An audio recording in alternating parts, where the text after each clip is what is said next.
ऐसे गुरु गोबिंद सिंह पातशाह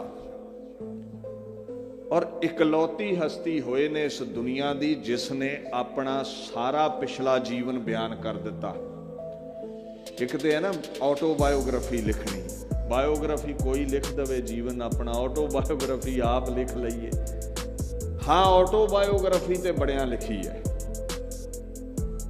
पर एक गल तय है पिछले जन्म की बायोग्राफी कोई लिख सके, ऑटोबायोग्राफी ये नहीं हो सकता। क्योंकि बाणी का फरमान है कत की माई बाप कत केरा किदू थाओ हम, पता ही कोई नहीं कित्थों आए हैं कित्थे जाना है, पिछला जन्म की सी ते अगे की है। पर ये गुरु ग्रंथ साहब दे बोल दुनियावी बंदे लई ने भी आम इंसान नूं नहीं पता। गुरु ग्रंथ साहब ने यह नहीं कहा भी गुरु नूं कुछ नहीं पता। बाणी ते कह रही है गुर ते बाहर किश नहीं गुर कीता लोड़े सो होए। जदों अलपग सुरती का मालक बंदा ये समझ लैंदा भी शायद गुरु पंज भूतक शरीर च आया मेरे वर्गा है, वो गुरु नाल कंपैरिजन करदा अपनी ताकत का, फिर उन्होंने लगता नहीं जी बाणी च लिखिया कोई नहीं जानता पिछे कौन सी। ये चमदा लिफाफा गुरु गोबिंद सिंह नूं अपने बराबर समझण दी भुल कर बैठा है। वो साडे बराबर नहीं है, असीं कुछ भी नहीं कर सकते। नर चाहत कशे और औरे की औरे पई, कहते साडे कुछ नहीं हथ। पर गुरु बाबत बाणी कहती है गुर ते बाहर किश नहीं गुर कीता लोड़े सो होए। Nothing is beyond Guru Gobind Singh, कुछ भी ओदी ताकत तो बाहर नहीं है। तो फिर वो क्यों नहीं जानता होवेगा पिछे कौन सी। नाले भगत भी जानते ने, बाबा कबीर जी कहते ने ऐसे घर हम बहुत बसाए जब हम राम गर्भ होए आए। गुरु परमेश्वर है और चौहां जुगां दा मालक है, तू सतगुर चौहों जुगी आप आपे परमेश्वर। तो फिर क्यों नहीं जानता होवेगा भी पिछे मैं कौन सी। कई कह देंगे असीं की लैना बचित्र नाटक दो तो पिछले जन्म की गाथा है, की पता किहदी है। गुरु गोबिंद सिंह आप कह रहे ने अब मैं अपनी कथा बखानू, कहते मैं अपनी पिछली कथा दसदा तुहानूं। दस सकते ने, क्यों दस सकते ने। फिर ध्यान दे गुर ते बाहर किश नहीं गुर कीता लोड़े सोहे। जां ते बाणी चों सिद्ध करदे भी गुरु च इन्नी ताकत नहीं ते मन लवांगे बचित्र नाटक पढ़न की लोड़ नहीं है। इक्को ही महापुरुष होया है दुनिया के अंदर जिसने सारी अपनी ऑटोबायोग्राफी पिछले जन्म की लिखी। थोड़ा बहुत साधु संत दस दिंदे ने पिछे असीं आ सी ते आ सी, पर संपूर्ण जीवन कोई नहीं बयान कर सकता। कला कला कदम ये कोई नहीं बयान कर सकता। देखो याददाश्त बड़ी कमजोर है बंदे की। कई बार तो सवेर की कीती गल भुल जाती है, अज तो 2-4 साल पिछे जाओ भुल जाएगा की कीता है। वड्डी गल जे 10 साल याद भी रखोगे तो बचपन बारे ख्याल ही नहीं होना भी की करते रहे। तो पिछले जन्मां नूं याद रखना बंदे दे वसों बाहर है। पर गुरु परमेश्वर हर युग विच मौजूद है। तू सतगुर चौहों जुगी आप आपे परमेश्वर, उन्होंने सब याद है। कहंदे अब मैं अपनी कथा बखानो किवें दुनिया ते प्रगट होए, तप साधत जिहे बिद मुहियानो। गुरु गोबिंद सिंह पातशाह कहंदे ने now I relate my own story. मैं अपनी कहंदे साखी दसदा तुहानूं। मैं तप करदा सी पिछले जन्म च, दुष्ट दमन नाम है, और जगह भी दसी है हिमकुंट पर्वत है जहां सप्त सरिंग शोभत है तहां। हिमकुंट नाम लिया है। कहते वो जिहड़ी जगह सी वेखो हिमालय दी धारा विच इंद्र द्वैमनसर भी इहदा नाम है, पुरातन नाम इंद्र द्वैमनसर। उस इलाके दे पास एक पर्वत है जिहदा नाम है हिमकुंट। महाभारत दे आदि पर्व दे विच भी इस पहाड़ का जिक्र है, हिमकुंट का। याद रखियो ये जिहड़ा पर्वत है, इस पर्वत दे पातशाह ने बंदगी की। सप्त सरिंग 7 चोटियां, बहुत उच्चियां चोटियां।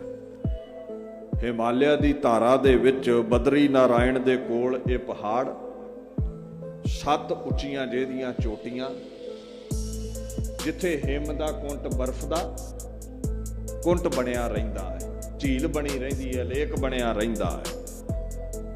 और ये वो जगह है जिथे पांडवां ने जोग कमाया सी। जोग का मतलब है रब नाल जुड़ना।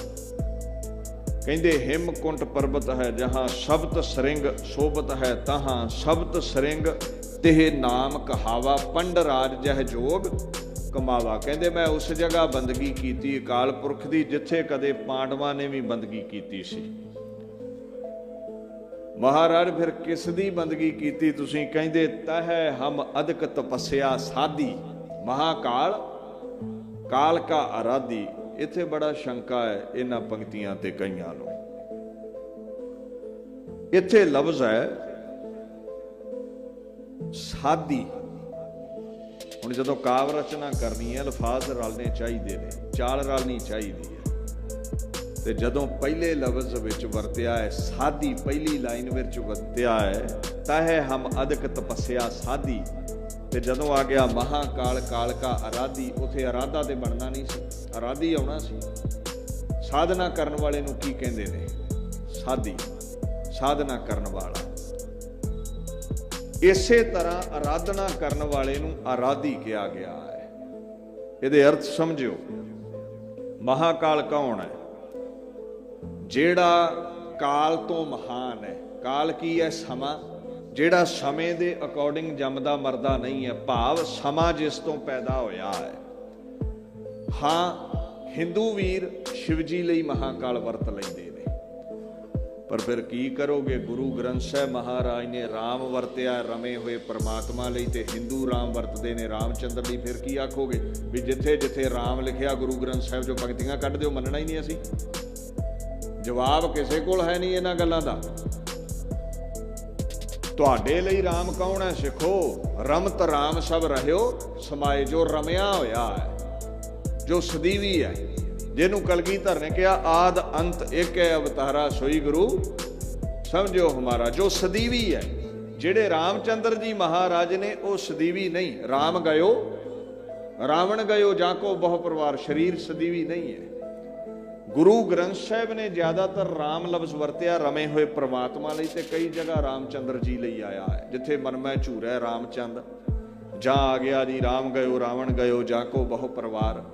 अच्छा, हुण गुरु ग्रंथ साहिब च जगह जगह ते राम आया है, ते हिंदू वीरां दा रामचंद्र है वो राम कहिंदे ने, ते पंक्तियां कढ दोगे फिर। जे गुरु गोबिंद सिंह महाराज ने शिवजी महाराज नूं महाकाल कहा हुंदा ते बाणी च पंक्ति नहीं सी आउणी एक शिव भये एक गए। महाकाल जांदा नहीं है, शिवजी जा रहा है। एक शिव भये एक गए एक फिर भये। रामचंद्र कृष्ण के अवतार भी अनेक हैं। कलगीधर कहंदे शिवजी कई बार आए ने, कई बार ऐसे सतपुरुष गए ने। महाकाल वो है जिहड़ा काल दा भी प्यो है, जिहड़ा जमदा मरदा नहीं है। तुसी रोज ते पढ़दे हो काल पाए ब्रह्मा बवतरा, काल पाए शिवजू अवतरा। काल दे हुक्म विच शिवजी ब्रह्मा आपां सारे पैदा होए हैं, ते काल दा खसम कौन है? महाकाल काल का आराधी। जो महाकाल है, काल तो महान है। ये देवते ते काल दे बनाए ने, ते फिर महाकाल किदां हो गए तुसीं दसो? जिन्हां दी जन्म दी मिति है, जान दी कोई तरीक है, वो महाकाल नहीं हुंदे। महाकाल है जो जमदा मरदा नहीं है। हाँ, उस महाकाल दे परमात्मा दे भेजे हुंदे ने अवतार महापुरुष, इन्हां दा सत्कार है, पर महाकाल उही है जिहड़ा मरदा नहीं। ते गुरु गोबिंद सिंह कहंदे शिवजी कई बार आए ते कई बार गए। महाकाल काल का आराधी। याद रखियो केड़ा महाकाल? जेड़ा काल का भी काल करने वाला है, जेड़ा मौत दा भी खसम है। दीन दुनिया दे मालक कहंदे सारे मौत दे अधीन ने। करी लोहो कलमंग लिखियो लेख माखंग साबै जेर कीने बली काल हाथंग। ओही काल फिर पढ़ दियो काल पाए ब्रह्मा बाप धरा, काल पाए शिवजू अवतरा। उस काल का भी काल करने वाले महाकाल नूं मैं आराध्या, उसकी मैं आराधना कीती है।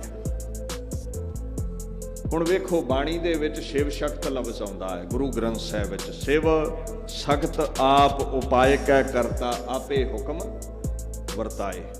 वो जिहड़ा परमात्मा है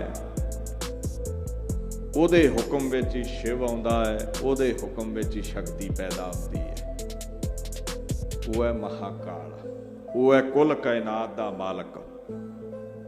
ਇੰਗਲਿਸ਼ ਦੇ ਟੀਕਾਕਾਰ ਲਿਖਦੇ ਨੇ ਹੀ ਹਿਮਸੈਲਫ ਕ੍ਰੀਏਟਡ ਸ਼ਿਵਾ। ਕੀ ਹੈ ਅਰਥ? शिव सख्त आप उपाय कै करता, आपे हुक्म वरताए। हुण यही दसम ग्रंथ च आ जाओ, काल पाए ब्रह्मा अवतरा, काल पाए शिवजू अवतरा। गुरु ग्रंथ साहब भी कहते काल ने ही शिव नूं पैदा कीता, शक्ति नूं पैदा कीता। गुरु ग्रंथ साहब तो बाद दसम बाणी कहती है काल ने ही ब्रह्मा शिव नूं पैदा कीता। ब्रह्मा विष्णु महेश उपाए, माया मोह वधाएंदा। कई पंक्तियां ने गुरु ग्रंथ साहब विच, जे इदां कड्ढण ते आ जाओगे तो जिथे जिथे फिर ये लफ्ज़ गुरु ग्रंथ साहब विच आउंदे कढ दोगे उहनूं। सो थोड़ा ध्यान दो भाई जी, जे हिंदुआं लई राम रामचंद्र ने ते सिखां लई राम रमिया परमात्मा है। जे हिंदुआं लई हरी विष्णु जी लई आउंदा है ते साडे लई हरी परमात्मा है, जिहड़ा सानूं हरियां भरियां करदा है। ये तुहानूं सौखा कर देवां। एक बाणी च लफ्ज़ आउंदा पाक। जे किसी हिंदू वीर तो पुछो भी पाक की है, पाकशाल की है, वो आखेगा रसोई। हिंदी संस्कृत विच रसोई। जे किसी पंजाबी नूं पुछो भी पाक लफ्ज़ की है, पंजाबी च दस, वो कहंदा जिहड़ी जख्म च पस पैंदी है। ते जे किसी मुसलमान वीर नूं पुछो भी फारसी विच पाक की है, वो आखेगा पवित्र। अल्लाह पाकम पाक है अल्लाह। आ जाओ हिंदी संस्कृत विच करी पाक साल सौच पवित्रा, हुण लावो भोग हर राए। इत्थे ही असीं भुलेखा खा जाने हैं दसम ग्रंथ दी बाणी दा। अल्फाज ओदा अर्थ होर हुंदा है, असीं उहनूं किसे बन्ने लाउने हैं। नीत साडी विच खोट है। जिद्दां गुरु ग्रंथ साहिब दे लफ्ज़ शिव, शक्ति, महाकाल, शिवजी आदक, दुर्गा, ब्रह्मा ये पढ़ते हैं ना, इसे नीत नाल दसम बाणी पढ़ो तो पता लग जाएगा साडी नीत विच खोट है। असीं पंथ नूं दो धिर बना के रखना चाहुंदे भी लड़दे रहन, झगड़दे रहन, इकट्ठे हो जाण ते 12 मिसलां ने भारत वर्ष हिंदुस्तान ते राज कर लिया सी। वो राज जिहड़ा राजा रणजीत सिंह ने भोगिया, फिर ये खिलरे ही रहण ते चंगा। कुछ दसम वाले बना दिओ, कोई आद बाणी वाले बना दिओ।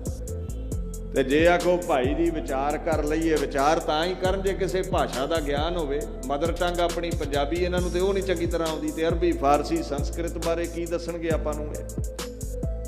महाकाल कालिका आराधी, कालका भी काल करने वाला। इदां ही कालका हिंदू वीर दुर्गा देवी नूं कह दिंदे ने। इत्थे साडा अर्थ की है? कालका भी काल करने वाली। जिवें साडे राम रमे ने, हिंदुआं दे राम रामचंद्र जी ने। बस उस हिसाब नाल दसम बाणी नूं पढ़दे विचारदे सोचिया करो, कदे शंका नहीं रहेगा। महाकाल कालका आराधी, कालिका कालस काले रंग दी। इत्थे कालका तो भाव असीम शक्ति। ਉਹ ਜਿਹੜਾ ਮਹਾਕਾਲ ਅਸੀਮ ਸ਼ਕਤੀ ਦੇ ਸਹਿਤ ਹੈ, ਪਾਤਸ਼ਾਹ ਕਹਿੰਦੇ ਮੈਂ ਆਰਾਧਨਾ ਕੀਤੀ ਉਹਦੀ। ਦੇਖੋ ਇੱਕ ਪੂਜਾ ਕਰਨ ਵਾਲੇ ਨੂੰ ਕੀ ਆਖੋਗੇ? ਪੁਜਾਰੀ, ਭਾਵੇਂ ਉਹ ਬੀਬੀ ਹੋਵੇ ਤੇ ਭਾਵੇਂ ਮਰਦ ਹੋਵੇ। ਕਹਿੰਦੇ ਜੀ ਆਰਾਧੀ ਆਇਆ ਹੈ, ਸਾਧੀ ਆਇਆ ਹੈ, ਇਹ ਤੇ ਇਸਤਰੀ ਲਿੰਗ ਨੇ, ਤੇ ਕਾਲਕਾ ਫਿਰ ਇੱਥੇ ਇਸਤਰੀ ਹੈ, ਦੇਵੀ ਹੈ, ਤਾਂ ਆਰਾਧੀ ਲਿਖਿਆ। ਇਹਨਾਂ ਮੂਰਖਾਂ ਨੂੰ ਕੌਣ ਸਮਝਾਵੇ ਵੀ ਇਸਤਰੀ ਲਿੰਗ ਨਹੀਂ ਹੈ। ਪੂਜਾ ਕਰਨ ਵਾਲਾ ਪੁਜਾਰੀ ਹੁੰਦਾ। ਹੁਣ ਬਿਹਾਰੀ ਲਾਗੀ ਤੇ ਇਸਤਰੀ ਲਿੰਗ ਥੋੜਾ ਹੋ ਗਿਆ। ਇੱਥੇ ਪੁਜਾਰੀ ਬੀਬੀ ਲਈ ਥੋੜਾ ਆ ਰਿਹਾ ਹੈ, ਬੀਬੀ ਆ ਜਾਂ ਮਰਦ ਹੈ, ਦੋਵਾਂ ਲਈ। ਜੋ ਵੀ ਪੂਜਾ ਕਰੇਗਾ ਹੋ ਗਿਆ ਜੀ ਪੁਜਾਰੀ। ਆ ਪਾਠ ਕਰ ਰਹੇ ਨੇ, ਜੇ ਕੋਈ ਬੀਬੀ ਪਾਠ ਕਰਦੀ ਹੋਵੇ ਤੇ ਫਿਰ ਫਿਰ ਵੀ ਪਾਠੀ ਆਖਾਂਗੇ ਨਾ, ਵੀ ਪਾਠੀ ਪਾਠ ਕਰਦੇ ਨੇ। ਤੇ ਜੇ ਮਰਦ ਕਰਦਾ ਹੈ ਤੇ ਫਿਰ ਵੀ ਪਾਠੀ, ਕਿ ਬੀਬੀ ਲਈ ਕੁਝ ਹੋਰ ਵਰਤੋਗੇ ਜਾਂ ਮਰਦ ਲਈ ਕੁਝ ਹੋਰ। ਪਾਠ ਕਰਨ ਵਾਲਾ ਪਾਠੀ, ਪੂਜਾ ਕਰਨ ਵਾਲਾ ਪੁਜਾਰੀ। ਇਦਾਂ ਹੀ ਆਰਾਧਨਾ ਕਰਨ ਵਾਲਾ ਆਰਾਧੀ ਹੁੰਦਾ ਹੈ, ਸਾਧਨਾ ਕਰਨ ਵਾਲਾ ਸਾਧੀ ਹੁੰਦਾ ਹੈ। ਸੋ ਐਸੇ ਲਫ਼ਜ਼ ਨੇ। ਕਈ ਵਾਰ ਕਾਵ ਰਚਨਾ ਦਾ, ਜਿਵੇਂ ਸਿੰਘ ਸਾਹਿਬ ਕਹਿ ਰਹੇ ਸੀ ਵੀ ਛੰਦਾਂ ਬਾਬਤ ਗਿਆਨ ਨਹੀਂ ਹੈ ਤਾਂ ਤਰਕ ਖੜਾ ਕਰਦੇ ਨੇ। ਦੀਨ ਦੁਨੀਆ ਦੇ ਮਾਲਕ ਤੇ ਆਪ ਬਾਣੀ ਵਿੱਚ ਕਹਿੰਦੇ ਨੇ, ਠਾਕੁਰ ਕਾ ਸੇਵਕ ਸਦਾ ਪੁਜਾਰੀ। ਕਹਿੰਦੇ ਮੈਂ ਪੁਜਾਰੀ ਬਣ ਕੇ ਰਹਿਣਾ ਖਸਮ ਦਾ। ਅੱਗੇ ਵੀ ਕਹਿੰਦੇ ਨੇ, ਏਕ ਨਾਮ ਕੋ ਥੀਓ ਪੁਜਾਰੀ। ਕੋਈ ਵੀ ਹੋ ਸਕਦਾ ਹੈ, ਮਰਦ ਹੈ ਜਾਂ ਇਸਤਰੀ ਹੈ। सो ख्याल रखियो, पूजा करने वाला पुजारी, आराधना करने वाला आराधी, पाठ करने वाला पाठी, इदां ही महाकाल काल का आराधी। सब्त सिंह ते बंदगी की महाराज कहंदे मैं आराधना करता रहा, नियम विच बाणी पढ़ता रहा। अच्छा, ये आराधी लफ्ज गुरु ग्रंथ साहिब विच भी आउंदा, फिर की करोगे हुण? कढ़ दिओगे उत्थों? रोज ते पढ़दे हो, जे सुख देहे तां तुझै आराधी, दुख भी तुझै ध्याई। जे गुरु ग्रंथ साहिब ध्यान नाल पढ़े हुंदे ना ते दसम ते शंका ही कोई नहीं, क्योंकि जो दसम विच पंक्तियां ने वो सारियां गुरु ग्रंथ साहिब विच ने। अगे आ जाओ, जे पास बहालै तां तुझै आराधी। हुण की करोगे? अगे आ जाओ, इत्थे बस नहीं, सास सास पार ब्रह्म आराधी। जो पार है, ब्रह्म ने दुनिया रची, जो ब्रह्म दी इस रचना तो, काल दी रचना तो पार है, जिन्हों महाकाल कहा गुरु गोबिंद सिंह ने इत्थे पार ब्रह्म कहा है। अगे आ जाओ, रैण दिन स गुर चरण आराधी। ये सारे गुरु ग्रंथ साहिब दे विच ने। की करोगे हुण? करना कुछ भी नहीं, इहो जिहे फिर दौड़ जाते, पिछे राह रखिया हुंदा। पहला आखणगे असीं नहीं मंनदे दसम बाणी नूं, तो फिर जदों विचार करो तो आउंदा जांदा कुछ नहीं। जदों गुरु ग्रंथ साहिब च उही पंक्तियां आ जाण तो फिर जवाब की देण? जे आखण असीं ये भी नहीं मानते तो संगत ने ढा लेना, फिर संगत ने डांग भराउणी है, फिर दौड़ उठते ने लोग। खैर, उथे कीता की है? सप्त श्रृंग ते एह बिद करत तपस्या भयो, द्वैते एक रूप हवै गयो। कहंदे मैं अकाल पुरख की आराधना की, दो तो एक हो गए, द्वैत तो अद्वैत, रब ते मैं एक हो गए। दुष्ट दमन दे बोल ने। द्वैत का मतलब है दो, दो फाड़, असीं एक हो गए। गुरु ग्रंथ साहिब नूं पुछो भी गुरु ते परमेश्वर एक ने, ते गुरु ग्रंथ साहिब कहंदे ने गुरु गोविंद गोविंद गुरु है नानक भेदना भाई। महाराज कहंदे इन्हां दोवां दे दरम्यान कोई फर्क नहीं है। There is no difference between Guru Nanak and that supreme lord. रब ते गुरु नानक विच फर्क कोई नहीं है। गुरु परमेश्वर एक है, सच्चा साहो जगत बनजारा। भाई गुरदास भी कहंदे गुरु परमेश्वर एक है। समा आया कहंदे उधर जिन्हां दे घर विच मैं प्रगट होना सी, गुरु तेग बहादुर ते माता गुजरी, बाबा बकाला बैठे हुए, तात मात मुर अलख आराधा। अच्छा मन लो, जे किसी हिंदू वीर ने, हिंदू कवि ने बचित्र नाटक लिखिया है, तुसीं कह दिता भी कालका देवी है, महाकाल शिव जी है, पर हुण हिंदू कवि ये किदां लिखेगा भी तात मात मुर अलख आराधा बहुविध जोग साधना। अलख की हुंदा है? अलख कहंदे ने अदृश्य नूं जो दिखदा नहीं। हुण शिव जी महाराज दुनिया ते आए, रामचंद्र जी कृष्ण जी आए, वो दिखते रहे कि नहीं दिखे लोगों नूं? ते जे वो दिखते रहे तो फिर शिव जी महाकाल किवें हो गया? महाकाल तो दिखता नहीं है। परमात्मा ते फुल्लां दी खुशबोई वांगू अलख है। जे हिंदू कवि हुंदा कोई ये वीर ते वो कहंदा भी मेरी मां ने, मेरे प्यो ने विष्णु नूं आराध्या, शिव जी नूं आराध्या, अलख लफ्ज़ ना वरतदा। आखण लगे तात मात मुर अलख आराधा बहुविध जोग साधना साधा। यही लफ्ज गुरु ग्रंथ साहिब विच आउंदा है, सतगुर तुठै पाईऐ पूरन अलख अभेव। परमेश्वर नूं अलख किया, जो सुरती बिरती दी पकड़ विच इत्थे नहीं आउंदा, एडा वड्डा है। बहुविध जोग साधना साधा। जोग दे अर्थ बड़े ने, सिखा ध्यान दे। वैसे जोग किया जाता है पतंजलि ऋषि का मन नूं इकागर करन दा दस्या साधन, जिहड़े जोगी करते हैं। अपना ये विशा नहीं है। आपां नूं कहा तू गुर प्रसाद कर राज जोग। सिख जगत विच जोग किया गया है अकाल पुरख दे नाम विच जुड़ना। कोई औखी साधना की लोड़ नहीं। जोगियां वांगू भी पुठे टंगे जाओ, केस रुखा ना बन लो, ठंडे जल विच खलो जाओ, तन नूं ताओ धूणियां तखा के जेठ हाड़ दे महीने। ये तंगी देण नूं नहीं कहा पातशाह ने। योग मत विच तंगी है, शरीर नूं ताओ। पर सिख जगत दे विच जोग दा मतलब है अंजन माहे निरंजन रहीए जोग जुगत इव पाइया अपने परिवार घर विच रहिंदियां होयां ही काम क्रोध लोभ तो इदां असंग रहो जिद्दां छप्पड़ च कमल असंग रहिंदा है ते रब दे गीत गाओ प्रेम दे नाल। इत्थे जोग दा मतलब है साधना करनी, बाणी पढ़नी। तात मात मुर अलख अराधा बहुविध जोग साधना साधा।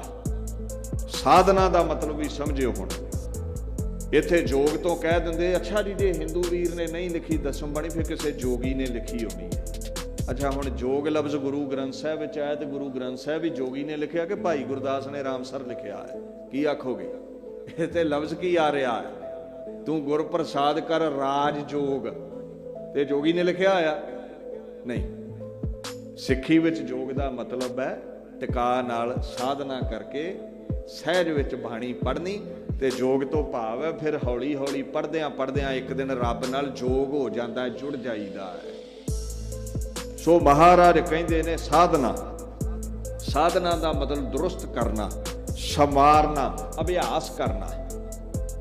कहंदे मैं अभ्यास कीता उत्थे एक नियम विच बज के रब दे गीत गाए। मैं इदां ही मेरे आउण वाले समय विच जो मापे ने वो कर रहे ने और मां भी कर रही है साधना पिता दे नाल। तात मात मुर अलख अराधा, तात ते मात दोवें ने। बहुविध जोग साधना साधा, तिन जो करी अलख की सेवा। ना लखे जान वाले परमात्मा दी साधना कीती ताते भय प्रसन्न गुरदेवा ते सबना दे गुरदेव अकाल पुरख खुश हो गए। आखण लगे जदों प्रसन्न हुंदे ने ना दात उदों मिलदी है। जदों बापू नानक निरंकारी खुश होवे झोली उदों भरदी है। गुज्जी छन्नी नाही बात गुरु नानक तुठा कीनी दात जे झोलियां चाहुंदा है भरियां रहण ते गुरु नानक नूं खुश कर लै। कहंदे समा आया अकाल पुरख ने सानू सद्या भी तुहानू है दुष्ट दमन ये जामा छड्ड के अगला जामा गुरु नानक दे घर धारना पैना है। सानू सद्या मात लोग शब्द सरिंग ते बंदगी कर रहे सी, अकाल पुरख ने सानू सचखंड सद लिया। तिन प्रभ जब आए समोहे दिया तब हम जन्म कलू मह लिया। कहंदे मैं फिर कलयुग दे विच दूसरा जन्म लिया दुष्ट दमन तो बाद। महाराज दी आग्या विच जदों भेजण लगे ना मैनू दुनिया ते, कहंदे मैं कहा जी मेरा चित नहीं करदा। चितना भयो हमरो आवन कह चुभी रही सुरत प्रभ चरणन मह। ज्यों त्यों प्रभ हमको समझायो इम कह के यह लोक पठायो। मैं कहा नहीं मैं तुहानू छड्ड के अपने निर्गुण स्वरूप नू नहीं जाना। ते परमात्मा कहंदे जाना पैना है। इहदा एक कारण है मैनू समझा के दुनिया ते भेजण लगे ने। ते की समझाउंदे ने ये बड़ी लंबी रचना मैं संखेप विच कह दवां। कहंदे जब पहले हम सृष्ट बनाई दैत रचे दुष्ट दुखदाई। दैत बनाए देवते बनाए। गल कादी जिसनू भी ताकत दिती वो अपनी पूजा करवाउण लग पिया। मैनू किसी ने याद ही ना कीता। कहंदे वेखो मैं महादेव देवतियां चों महान शिव जी नू बनाया। महादेव नू कहंदे महादेव अच्युत कहायो बिसन आप ही को ठहरायो। महादेव जी ने की कीता? मैं क्या दुनिया ते जाओ मेरा नाम जपाओ रब दे गीत गवाओ। ते वो अपने आप नू अच्युत कहाउण लग पे। अच्युत दा मतलब है अडिग, जिहड़ा डिगदा नहीं मरदा नहीं। कहंदे अगे बिसन आप ही को ठहरायो। विष्णु जी नू बनाया वो कहंदा मैं ही सब कुछ है। महाराज कहंदे महादेव विष्णु ने अपना नाम जपाया। अच्युत जो डिगे ना अपने आप नू अच्युत अखवाया। कहंदे ब्रह्मा आप पार ब्रह्म बखाना प्रभ को प्रभु ना किन्हू जाना। फिर ब्रह्मा जी बनाए। वो ब्रह्मा जी कहंदे मैं ही पार ब्रह्मा दुनिया बनाउणा है। महाराज कहंदे असल प्रभु नू किसे ने जानिया ही ना पहचानिया ही ना। सब ते अपना नाम जपायो सत नाम काहू ना दृढ़ायो। सारियां अपना नाम जपाया रब दा नाम जपाया ही ना। तप साधत हर मोहे बुलायो इम कह के यह लोक पठायो।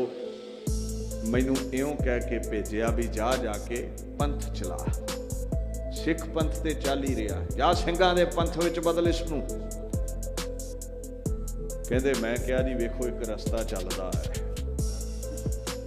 ਤੇ ਜਦੋਂ ਇੱਕ ਰਸਤਾ ਚੱਲੇ ਨਾ, ਉਸ ਰਸਤੇ ਨੂੰ ਬੰਦ ਕਰਕੇ ਨਵਾਂ ਰਸਤਾ ਚਲਾਉਣਾ ਬੜਾ ਔਖਾ ਹੈ। ਮੰਨ ਲਓ ਸਾਰਾ ਸ਼ਹਿਰ ਇਸ ਰਸਤੇ ਲੰਘਦਾ, ਤੁਸੀਂ ਕੱਲ ਨੂੰ ਫਾਟਕ ਲਾ ਕੇ ਆਖੋ ਵੀ ਇਹਦੀ ਲੰਘਣ ਨਹੀਂ ਦੇਣਾ, ਉੱਤੋਂ ਦੀ ਆਓ, ਤੇ ਡਾਂਗ ਖੜਕੇਗੀ ਕਿ ਨਹੀਂ? ਤੇ ਸਾਰੀ ਦੁਨੀਆ ਇੱਕੇ ਰਸਤੇ ਜਾਂਦੀ, ਤੁਸੀਂ ਇਕੱਲੇ ਕੀ ਕਰ ਲਓਗੇ? ਕਹਿੰਦੇ ਮੈਂ ਬੇਨਤੀ ਕੀਤੀ ਪਰਮੇਸ਼ਰ ਨੂੰ, ਆਪਣੇ ਨਿਰਗੁਣ ਸਰੂਪ ਨੂੰ, ਵੀ ਠੀਕ ਹੈ ਤੁਹਾਡੇ ਹੁਕਮ ਵਿੱਚ ਮੈਂ ਚਲਿਆ ਜਾਣਾ, ਸਾਰੀ ਦੁਨੀਆ ਦੇਵੀ ਦੇਵਤਿਆਂ, ਮੂਰਤਾਂ, ਸੂਰਜਾਂ, ਚੰਦਰਾਂ ਨੂੰ ਪੂਜ ਰਹੀ ਹੈ, ਤੇ ਮੈਂ ਸਿੱਧਾ ਰੱਬ ਨਾਲ ਕਿੱਦਾਂ ਜੋੜ ਦੇਵਾਂ? ਇੱਕ ਨਵਾਂ ਰਸਤਾ ਕਿਵੇਂ ਚੱਲੇ? ਕਹਿੰਦੇ ਤੁਹਾਨੂੰ ਚਲਾਉਣਾ ਪੈਣਾ। ਤੇ ਮਹਾਰਾਜ ਕਹਿੰਦੇ ਉਹਦੇ ਲਈ ਫਿਰ ਤਾਕਤਾਂ ਵੀ ਖਾਸ ਚਾਹੀਦੀਆਂ ਨੇ, ਜਿਹੜੀਆਂ ਅੱਗੇ ਕਿਸੇ ਕੋਲ ਨਹੀਂ ਸਨ। ਅਕਾਲ ਪੁਰਖ ਕਹਿੰਦੇ ਫਿਰ ਸੁਣ, ਮੈਂ ਆਪਣੀ ਅਜ਼ਮਤ ਵਿੱਚੋਂ ਕੁਝ ਕਿਣਕਾ ਕਰਾਮਾਤ ਦਾ ਆਪਣੇ ਖਾਸ ਪਿਆਰਿਆਂ ਨੂੰ ਦੇ ਕੇ ਦੁਨੀਆ ਤੇ ਭੇਜਦਾ ਸੀ ਵੀ ਹਾਲਾਤ ਕਾਬੂ ਕਰੋ, ਅਰਿਸ਼ਟਾਂ ਦਾ, ਪਾਪਾਂ ਦਾ ਖਾਤਮਾ ਕਰੋ। ਤੇ ਤੁਹਾਡੀ ਜ਼ਿੰਮੇਵਾਰੀ ਵੱਡੀ ਹੈ। ਮੈਂ ਤੇ ਇਹੀ ਕਹਿ ਸਕਦਾ, ਤੁਹਾਨੂੰ ਮੈਂ ਕੀ ਕਰਾਮਾਤ ਦਵਾਂ? ਮੈਂ ਆਪਣਾ ਸੁਤ ਤੋਹੇ ਨਿਵਾਜਾ, ਪੰਥ ਪ੍ਰਚਰ ਕਰਬੈ ਕਹਿ ਸਾਜਾ। ਮੈਂ ਤੈਨੂੰ ਆਪਣਾ ਸੁਪੁੱਤਰ ਬਣਾਇਆ ਹੈ, ਆਪਣਾ ਰੂਪ ਬਣਾਇਆ ਹੈ, ਤੇ ਪਿਓ ਦੀ ਸਾਰੀ ਜਾਇਦਾਦ ਹੀ ਪੁੱਤਰਾਂ ਦੀ ਹੁੰਦੀ ਹੈ। ਮੇਰੀ ਸਾਰੀ ਕਰਾਮਾਤ ਤੇਰੀ ਹੈ। ਇਹਨੂੰ ਬਾਣੀ ਨੇ ਕੀ ਕਿਹਾ?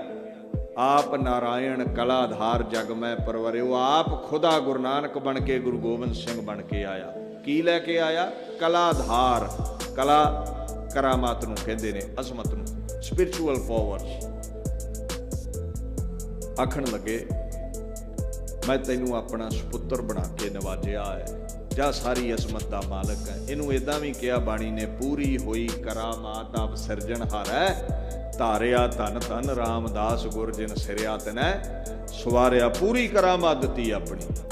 ਮੈਂ ਆਪਣਾ ਸੁਧ ਤੋਹੇ ਨਿਵਾਜਾ, ਪੰਥ ਪ੍ਰਚਰ ਕਰਬੈ ਕੋ ਸਾਜਾ। ਜਾਹੇ ਤਹਾਂ ਤੈ ਧਰਮ ਚਲਾਏ, ਕਬੁੱਧ ਕਰਨ ਤੇ ਲੋਕ ਹਟਾਏ। ਜਾਓ ਦੁਨੀਆ ਤੇ ਧਰਮ ਨੂੰ ਪਰਪੱਕ ਕਰੋ। ਕਬੁੱਧ ਗਲਤ ਬੁੱਧੀ ਜਿਹੜੀ ਲੋਕਾਂ ਦੀ ਹੈ, ਪੁੱਠੇ ਕਰਮ ਕਰਦੇ ਨੇ, ਕ੍ਰਿਤ ਨੂੰ ਪੂਜਦੇ ਨੇ, ਕਰਤੇ ਨੂੰ ਛੱਡ ਕੇ ਸਾਰਿਆਂ ਲੋਕਾਂ ਨੂੰ ਕਰਤੇ ਨਾਲ ਜੋੜੋ, ਸਿੱਧੇ ਰਸਤੇ ਤੋਰਨਾ ਕਰੋ। ਤੁਸੀਂ ਕਿਹੜਾ ਧਰਮ ਚਲਾਉਣਾ ਹੈ? ਬਾਣੀ ਕਹਿੰਦੀ ਸਰਬ ਧਰਮ ਮੈਂ ਸ੍ਰੇਸ਼ਟ ਧਰਮ, ਹਰ ਕੋ ਨਾਮ ਜਪ ਨਿਰਮਲ ਕਰਮ। ਹੋਰ ਕਿਸੇ ਦੀ ਪੂਜਾ ਨਹੀਂ ਕਰਨੀ, ਕੇਵਲ ਅਕਾਲ ਪੁਰਖ ਦੀ। ਇਹ ਧਰਮ ਚਲਾਉਣਾ ਹੈ, ਇਹੀ ਸ੍ਰੇਸ਼ਟ ਹੈ ਦੁਨੀਆ 'ਚ। ਕਹਿੰਦੇ ਇਹ ਧਰਮ ਚਲਾਉਣਾ ਹੈ। ਨਾ ਹੈ ਬਿਲਮ ਧਰਮੰ ਬਿਲਮ ਪਾਪੰ। ਪੁੱਠਾ ਕਰਮ ਨਾ ਕੋਈ ਕਰੇ, ਚੰਗਾ ਕਰਮ ਕਰੇ। ਇਹ ਹੱਥ ਕਿਸੇ ਦੇ ਗਿਰੇਬਾਨ ਨੂੰ ਦਬਾਉਣ ਲਈ ਨਾ ਉੱਠਣ, ਇਹ ਪਰਉਪਕਾਰ ਲਈ ਉੱਠਣ। ਕਦਮ ਕੋਈ ਬੁਰਾ ਨਾ ਪੁੱਟੇ, ਚੰਗੇ ਕਦਮ ਪੁੱਟੇ, ਲੋਕਾਈ ਨੂੰ ਸਿੱਧੇ ਰਸਤੇ ਪਾਓ। ਮਹਾਰਾਜ ਪਾਤਸ਼ਾਹ ਕਹਿੰਦੇ ਮੈਂ ਧਰਮ ਚਲਾਉਣ ਲਈ ਆਇਆ ਹਾਂ ਦੁਨੀਆ ਤੇ। ਮੈਨੂੰ ਪਰਮਾਤਮਾ ਦੇ ਹੁਕਮ ਵਿੱਚ ਆਉਣਾ ਪਿਆ। ਕਬੁੱਧ ਦਾ ਮਤਲਬ ਹੈ ਪੁੱਠੀ ਬੁੱਧੀ, ਖੋਟੀ ਮਤ, ਮੂਰਖਤਾ, ਪੁੱਠਾ ਕਰਮ ਕਰਨਾ। ਮੈਂ ਪੁੱਠੇ ਕਰਮਾਂ ਤੋਂ ਲੋਕਾਂ ਨੂੰ ਹਟਾਉਣ ਆਇਆ ਹਾਂ। ਕਹਿੰਦੇ ਫਿਰ ਮੈਂ ਕੀ ਕਰਦਾ? ਜਦੋਂ ਹੁਕਮ ਸੀ ਠਾਂਡ ਪਇਓ ਮੈਂ ਜੋਰ ਕਰ, ਬਚਨ ਕਹਾ ਸਿਰ ਨਿਆਏ। ਪੰਥ ਚਲੈ ਤਬ ਜਗਤ ਮੈਂ, ਜਬ ਤੁਮ ਕਰੋ ਸਹਾਏ। ਜੋ ਨਿਜ ਪ੍ਰਭ ਮੋਹ ਸੋ ਕਹਾ, ਸੋ ਕਹੇ ਹੋ ਜਗ ਵਾਹੇ। ਕਹਿੰਦੇ ਮੈਂ ਹੱਥ ਜੋੜ ਕੇ ਖਲੋ ਗਿਆ। ਠੀਕ ਹੈ, ਪੰਥ ਚਲੈ ਤਬ ਜਗਤ ਮੈਂ, ਜਬ ਤੁਮ ਕਰੋ ਸਹਾਏ। ਤੇਰੀ ਸਹਾਇਤਾ ਨਾਲ, ਕਰਾਮਾਤ ਨਾਲ ਪੰਥ ਚੱਲੇਗਾ। ਕਹਿੰਦੇ ਜਬ ਆਇਸ ਪ੍ਰਭ को पयो जन्म धरा जग आए। अब मैं कथा संक्षेप ते अब कहत सुनाए। कहते मैं हुण संक्षेप विच ही कथा सुनावां, सारी सुनावांगा, ग्रंथ बहुत वध जावेगा। महाराज आखण लगे सानू आग्या हो गई, दुनिया ते आउणा पिया। और महाराज प्रगट किथे होए हो तुसीं? कहते साडे माता पिता ना मुरपित पूर्व कीअस पयाना, भांत भांत के तीर्थ नाना। मेरे पिता जी बड़े तीर्थां ते गए। हुण तुसीं आखोगे ये किसी हिंदू वीर ने लिखिया, तीर्थां दी गल कर रहा भी पिता तीर्थां ते गए। समझे नहीं तुसीं? गुरु नानक साहब ही हरिद्वार गए ने, काबे दी ज़ियारत करन वाले काजियां नूं समझाउण गए ने, काबे सिजदा करन नहीं गए। हरिद्वार पंडित नूं समझाउण गए ने, करते नाल जोड़न गए ने भी करित ते मिट जाती है, सिर झुकाउण नहीं गए। वेखो ये कारण सी, जे कल्ले कल्ले बंदे नूं तुसीं रब नाल जोड़ना है ना, ਵੀ ਉਹ ਨਵੇਂ ਰਸਤੇ ਤੇ ਚੱਲੇ। ਇਹ ਬੜਾ ਔਖਾ ਕੰਮ ਹੈ। ਆਬਾਦੀ ਬੜੀ ਹੈ ਦੁਨੀਆ 'ਚ, ਮਨੁੱਖੇ ਸਰੀਰ ਦੀ ਇੰਨੀ ਉਮਰ ਨਹੀਂ ਹੁੰਦੀ ਵੀ ਸਾਰਿਆਂ ਨੂੰ ਸਮਝਾਊਗਾ। ਗੁਰੂ ਪਾਤਸ਼ਾਹ ਕੀ ਕਰਦੇ ਸੀ, ਮਹਾਂਪੁਰਸ਼ ਇਹ ਕਰਦੇ ਨੇ, ਫਿਰ ਆਗੂ ਨੂੰ ਫੜ ਲੈਂਦੇ ਨੇ ਵੀ ਜੇ ਆਗੂ ਸਿੱਧੇ ਰਸਤੇ ਚੱਲ ਪਿਆ ਨਾ, ਕੋਈ ਰਾਜਾ, ਕੋਈ ਪੰਡਤ, ਕੋਈ ਵਿਦਵਾਨ, ਆਗੂ ਦੀ ਫੋਲੋਇੰਗ ਬੜੀ ਹੁੰਦੀ ਹੈ, ਆਗੂ ਦੇ ਪਿੱਛੇ ਲੋਕ ਬੜੇ ਹੁੰਦੇ ਨੇ, ਰਾਜੇ ਪਿੱਛੇ ਪ੍ਰਜਾ ਬੜੀ ਹੁੰਦੀ, ਸਾਧ ਪਿੱਛੇ ਚੇਲੇ ਬੜੇ ਹੁੰਦੇ ਨੇ। ਜੇ ਆਗੂ ਪਿੱਛੇ ਚੱਲ ਪਿਆ ਤੇ ਚੇਲੇ ਲੱਖਾਂ ਨਾਲ ਚੱਲਣਗੇ। ਤਾਂ ਹੀ ਸਿੱਧਾਂ ਨੂੰ ਫੜਿਆ ਮਹਾਰਾਜ ਨੇ ਵੀ ਸਿੱਧ ਉਦੋਂ ਸਭ ਦੇ ਆਗੂ ਸਨ। ਜੇ ਸਿੱਧ ਸਾਡੇ ਨਾਲ ਚੱਲ ਪਏ, ਰੱਬ ਦੇ ਅਕਾਲ ਪੁਰਖ ਦੇ ਗੁਣ ਗਾਉਣ ਲੱਗ ਪਏ, ਲੋਕ ਪਿੱਛੇ ਚੱਲਣਗੇ। ਕੱਲੇ ਕੱਲੇ ਇਹਨੂੰ ਬਦਲਣਾ ਔਖਾ ਹੈ। ਸੋ ਤੀਰਥਾਂ ਤੇ ਮਹਾਰਾਜ ਤਾਂ ਜਾਂਦੇ ਸੀ, ਤੀਰਥਾਂ ਤੇ ਪੰਡਤਾਂ ਦੀ, ਬ੍ਰਾਹਮਣਾਂ ਦੀ ਫੋਲੋਇੰਗ ਬੜੀ ਸੀ, ਉਹਨਾਂ ਦੇ ਸੇਵਕ ਬੜੇ ਸਨ। ਤੇ ਕਾਹਦੇ ਲਈ ਜਾਂਦੇ ਸਨ? ਗੁਰੂ ਗ੍ਰੰਥ ਸਾਹਿਬ ਨੂੰ ਪੁੱਛੋ, ਤੀਰਥ ਤੇ ਗੁਰੂ ਕਿਉਂ ਜਾਂਦਾ ਹੈ? ਉਹ ਤੇ ਆਪ ਖੁਦ ਖੁਦਾ ਹੈ, ਗੁਰ ਪਰਮੇਸ਼ਰ ਇੱਕੋ ਜਾਣਦੇ। ਰੱਬ ਨੂੰ ਕੀ ਲੋੜ ਪਈ ਤੀਰਥਾਂ ਤੇ ਜਾਣ ਦੀ? ਉਹ ਤੇ ਆਪ ਪਾਪ ਕੱਟਣ ਵਾਲਾ ਹੈ। ਕਹਿੰਦੇ ਨਹੀਂ, ਉਹਨੂੰ ਲੋੜ ਨਹੀਂ ਸੀ, ਉਹ ਤਾਂ ਗਏ ਨੇ। ਭੂਲੇ ਮਾਰਗ ਜਿਨ ਹੈ ਬਤਾਇਆ, ਐਸਾ ਗੁਰਵਡ ਭਾਗੀ ਪਾਇਆ। ਭੁੱਲਿਆਂ ਨੂੰ ਸਿੱਧੇ ਰਸਤੇ ਪਾਉਣ ਗਏ ਨੇ। ਭੂਲੇ ਕਉ ਗੁਰ ਮਾਰਗ ਪਾਇਆ।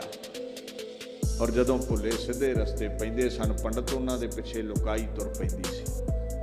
ਤਾਂ ਹੀ ਤੇ ਔਰੰਗਜ਼ੇਬ ਨੇ ਕਿਹਾ ਸੀ, ਕਸ਼ਮੀਰ ਦੇ ਪੰਡਤ ਆਗੂ ਨੇ ਇਹ ਜੰਜੂ ਲਾ ਕੇ ਕਲਮਾ ਪੜ੍ਹ ਲੈਣ ਤੇ ਇਹਨਾਂ ਪਿੱਛੇ ਸਾਰੇ ਹਿੰਦੂ ਚੱਲਣਗੇ।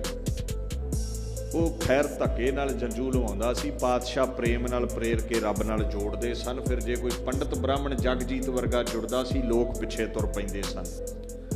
ਤੇ ਗੁਰੂ ਕਰਾਉਂਦਾ ਕੀ ਸੀ ਤੀਰਥਾਂ ਤੇ ਜਾ ਕੇ? ਭੂਲੇ ਕਉ ਗੁਰ ਮਾਰਗ ਪਾਇਆ, ਅਵਰ ਤਿਆਗ ਹਰ ਭਗਤੀ ਲਾਇਆ। ਇਉਂ ਤੀਰਥ ਤੇ ਗੁਰੂ ਤੇਗ ਬਹਾਦਰ ਸਾਹਿਬ ਗਏ ਤੇ ਕੀ ਕਰਦੇ ਨੇ? ਜਬ ਹੀ ਜਾਤ ਤ੍ਰਿਭੈਣੀ ਭਏ, ਪੁੰਨ ਦਾਨ ਦਿਨ ਕਰਤ ਬਤਾਏ। ਉੱਥੇ ਦਾਨ ਪੁੰਨ ਕੀਤਾ। ਇਹ ਤੇ ਫਿਰ ਤਰਕ ਹੋ ਜਾਂਦਾ। ਅੱਛਾ ਜੀ, ਇਹ ਕਵੀ ਕਹਿ ਰਿਹਾ ਮੇਰੇ ਪਿਤਾ ਨੇ ਦਾਨ ਕੀਤਾ, ਇਹਦਾ ਮਤਲਬ ਬ੍ਰਾਹਮਣਾਂ ਨੂੰ ਦਾਨ ਕੀਤਾ, ਤੇ ਉਹ ਜਿਹੜਾ ਕਵੀ ਹੈ ਉਹਦਾ ਪਿਤਾ ਫਿਰ ਹਿੰਦੂ ਹੋਵੇਗਾ? ਨਾ, ਬਾਣੀ ਕਹਿੰਦੀ ਹੈ ਸਤਿਗੁਰ ਦਾਤਾ ਜੀ ਕਾ ਸਭ ਸਹਿ ਦੇ ਆਧਾਰ। ਗੁਰੂ ਸਾਰਿਆਂ ਦਾ ਹੀ ਦਾਤਾ ਹੈ, ਭਾਵੇਂ ਤੂੰ ਬ੍ਰਾਹਮਣ ਹੈ, ਛਤਰੀ ਹੈ, ਵੈਸ਼ ਹੈ। ਜੋ ਸਰਣੇ ਆਵੈ ਤੇ ਸਕੰਠ ਲਾਵੈ ਹੋ ਬਿਰਧ ਸੁਆਮੀ ਸੰਧਾ। The true guru is the giver of all the treasures. ਗੁਰੂ ਜੋ ਚਾਹੇ ਦੇ ਸਕਦਾ ਹੈ, ਸਭ ਖਜ਼ਾਨਿਆਂ ਦਾ ਮਾਲਕ ਗੁਰੂ ਹੈ। ਜਬ ਹੀ ਜਾਤ ਤ੍ਰਿਭੈਣੀ ਭਏ, ਪੁੰਨ ਦਾਨ ਦਿਨ ਕਰਤ ਬਿਤਏ। ਤਹੀ ਪ੍ਰਕਾਸ਼ ਹਮਾਰਾ ਭਇਓ। ਜਦੋਂ ਤ੍ਰਿਭੈਣੀ ਸਨ, ਉਦੋਂ ਅਸੀਂ ਗਰਭ ਦੇ ਵਿੱਚ ਉਹ ਸਰੀਰ ਅਸਤਿਤ ਹੋਇਆ ਜਿਹਦੇ ਵਿੱਚ ਸਾਡੀ ਅਗੰਮੀ ਜੋਤ ਆ ਕੇ ਵਸਣੀ ਸੀ। ਗਰਭ ਸਥਾਪਿਤ ਹੋ ਗਿਆ, ਸਥਿਤ ਹੋ ਗਿਆ। ਇਹਦੇ ਬਾਅਦ ਕਹਿੰਦੇ ਨੇ ਪਟਨਾ ਸ਼ਹਿਰ ਵਿਖੇ ਭਵ ਲਿਓ, ਤੇ ਅਸੀਂ ਪ੍ਰਗਟ ਹੋਏ ਪਟਨਾ ਸ਼ਹਿਰ ਦੇ ਅੰਦਰ 1723 ਬਿਕਰਮੀ ਸੰਮਤ ਪੋਹ ਸੁਦੀ 7ਵੀਂ ਨੂੰ ਮਹਾਰਾਜ ਪਟਨੇ ਦੀ ਪਾਕ ਧਰਤੀ ਤੇ ਪ੍ਰਗਟ ਹੋਏ। ਉਦੋਂ ਇਸ ਪਰਿਵਾਰ ਦੇ ਅੰਦਰ ਮਾਤਾ ਗੁਜਰੀ ਦੇ ਨਾਲ ਉਹਨਾਂ ਦੀ ਸੱਸ ਗੁਰੂ ਤੇਗ ਬਹਾਦਰ ਸਾਹਿਬ ਦੀ ਮਾਤਾ ਨਾਨਕੀ ਸੀ। ਮਾਮਾ ਕਿਰਪਾਲ ਚੰਦ ਮਾਤਾ ਗੁਜਰੀ ਜੀ ਦਾ ਭਾਈ, ਉਹ ਵੀ ਉੱਥੇ ਹੈ। ਗੁਰੂ ਤੇਗ ਬਹਾਦਰ ਸਾਹਿਬ ਉਦੋਂ ਸੰਗਤਾਂ ਨੂੰ ਦੂਰ ਦਰੇਡੇ ਅਸਾਮ ਵਾਲੇ ਇਲਾਕੇ 'ਚ ਤਾਰਨ ਗਏ ਨੇ। ਸਿੱਖਾਂ ਨੇ ਜਾ ਕੇ ਖਬਰ ਦਿੱਤੀ ਮਹਾਰਾਜ ਸਾਹਿਬਜ਼ਾਦੇ ਪ੍ਰਗਟ ਹੋਏ ਨੇ। ਗੁਰੂ ਗੋਬਿੰਦ ਸਿੰਘ ਪਾਤਸ਼ਾਹ ਦੇ ਪ੍ਰਗਟ ਦੀ ਖਬਰ ਦਿੱਤੀ ਗਈ।